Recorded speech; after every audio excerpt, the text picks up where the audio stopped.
Bismillahirrahmanirrahim. Assalamualaikum warahmatullahi wabarakatuh.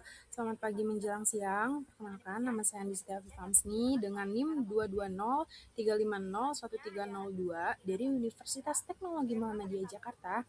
Pada kesempatan kali ini, saya akan mempresentasikan hasil penelitian saya yang berjudul Analisis Pengaruh Profitabilitas dan Leverage terhadap nilai perusahaan dengan kebijakan dividen sebagai variabel moderasi yang merupakan studi empiris pada perusahaan sektor consumer non-cyclical yang terdaftar di Bursa Efek Indonesia pada periode 2020 hingga 2024. Pada presentasi hari ini dan kali ini saya akan memaparkan latar belakang penelitian, rumusan masalah, kajian teori, metodologi, hasil uji empiris, serta pembahasan kesimpulan dan saran.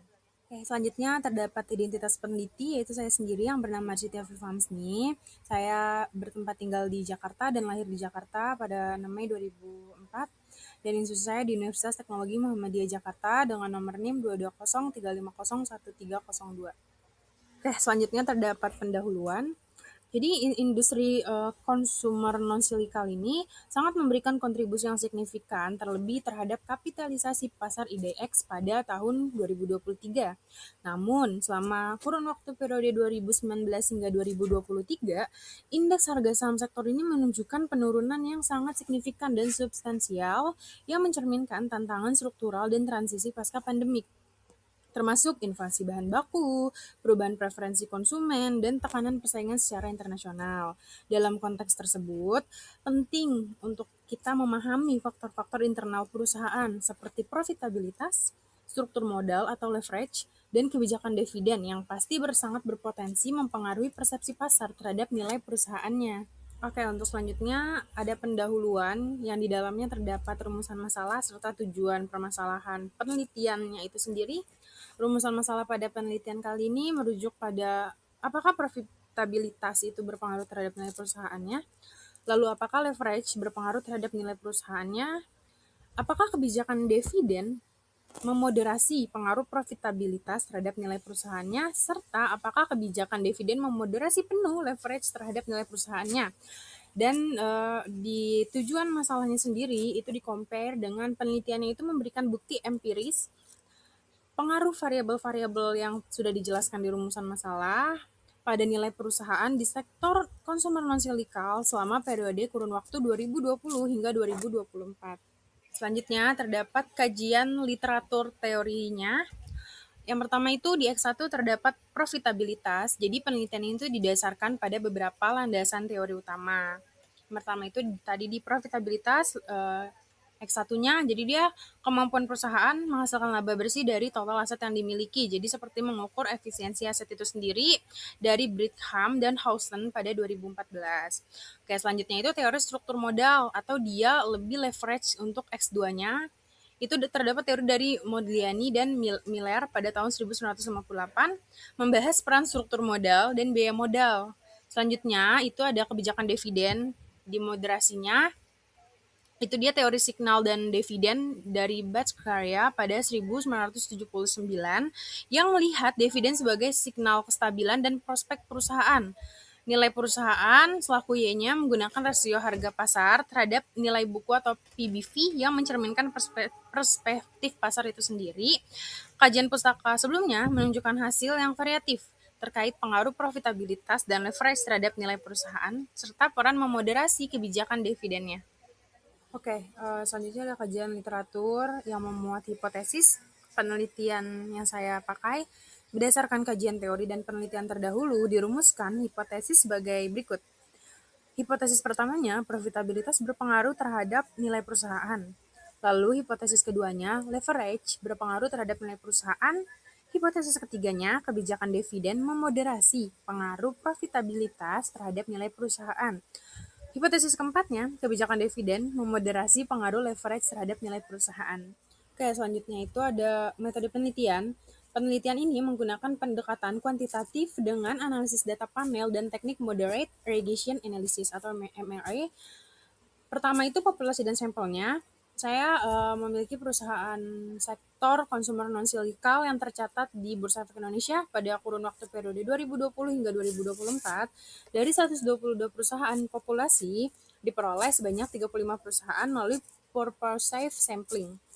Lalu sumber datanya, saya memiliki data sekunder yang saya ambil dari Bursa Efek Indonesia untuk periode 2020 hingga 2024. Variabelnya, profitabilitas mewakili rasio laba, leverage mewakili rasio utang terhadap modal, kebijakan dividen itu mewakili indikator pembayaran dividen, dan nilai perusahaan selaku PBV.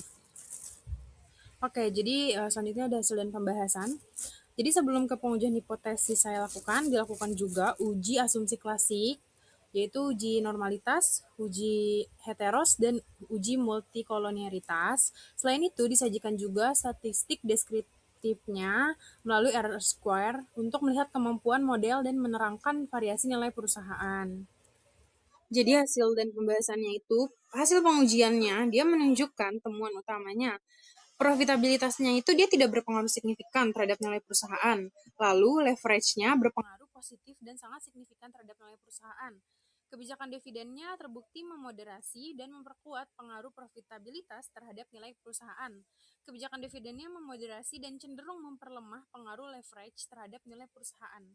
Oke, uji dan pembahasan untuk hipotesisnya, hasilnya itu, untuk hipotesis pertama, yaitu profitabilitas, ditolak karena hasil ini tidak signifikan mengindikasi bahwa peningkatan laba tidak selalu tercermin dalam peningkatan nilai perusahaan. Hal ini dapat dijelaskan oleh agensi problem, di mana laba mungkin tidak digunakan secara optimal untuk meningkatkan nilai pemegang saham.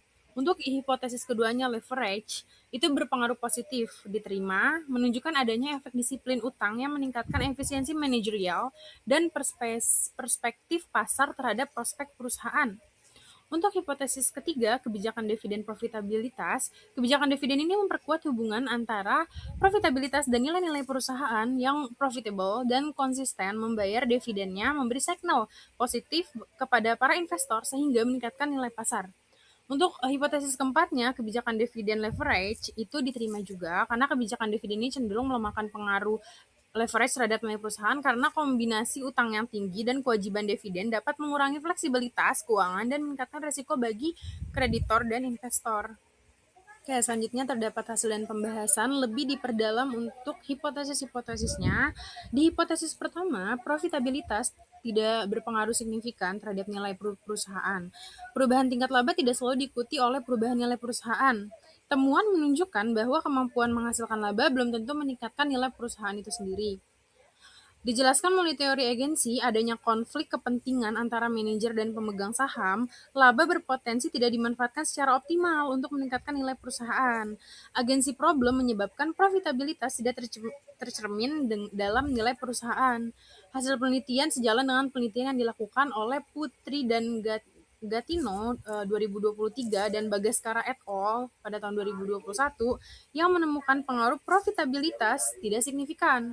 Lalu pembahasan hipotesis keduanya, leverage berpengaruh positif terhadap nilai perusahaan, peningkatan penggunaan utang memberi signal positif bagi pasar dan investor, leverage mempengaruhi perspektif investor terhadap kinerja prospek perusahaan. Dijelaskan melalui teori agensi, utang menciptakan disiplin efek bagi para manajer. Kewajiban pembayaran utang mendorong efisiensi dan keputusan investasi yang bernilai. Leverage membantu menekankan agensi dan problem antara manajer dan pemegang saham. Jadi temuan ini sejalan dengan penelitian Saputra et al. Pada tahun 2022, Suryani pada tahun 2021, dan Nurul Wandari et al. Pada 2023 yang menunjukkan bahwa leverage berpengaruh positif terhadap nilai perusahaan. Pada pembahasan hipotesis ketiga ini, kebijakan dividen memperkuat pengaruh profitabilitas terhadap nilai perusahaan. Laba yang tinggi mendorong perusahaan membagikan dividen sebagai signal kinerja yang sangat positif.